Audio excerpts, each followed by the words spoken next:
Wow, this is a take no prisoners kind of podcast. I love this.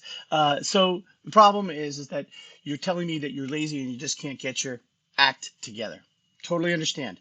But the real reason why procrastination wins is it's not that you're lazy, it's your brain's actually doing its job. See, procrastination is the nervous system trying to avoid discomfort.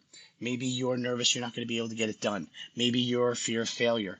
Maybe you're worried you're going to be judged because your idea is not going to be good enough. Or it's just the whole act of avoiding discomfort. And that discomfort, you know, your brain sees that as a risk. And if it feels like there's a risk, your brain's job is to pull you back to safety. So then you start to get on your phone and you scroll, or you sit down, but you don't quite get everything together, or time management becomes a problem, or you start to overplan. So that's part one. Part two is there's this thing that's called emotional or strategic avoidance, and there's a difference between the two. See, strategic avoidance is delaying something for a reason.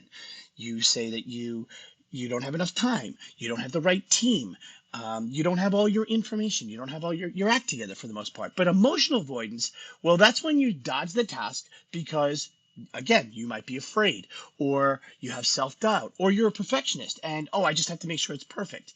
If you know the difference and you have someone who can take you through the process of how to get through the emotional or social avoidance and strategic avoidance, then you can get through the project. And then the last one is probably something you've heard a million times, but it's actually a physical thing.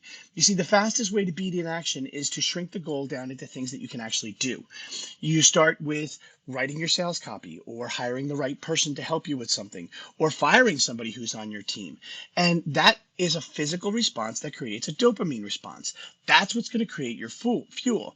So when you get that fuel, then that action turns into some clarity. Clarity turns into accountability. Accountability turns into the result that you're going for, which is starting that new company or taking that project to the next level. So it's not always necessarily lazy. It's just really your body doing what it's meant to do.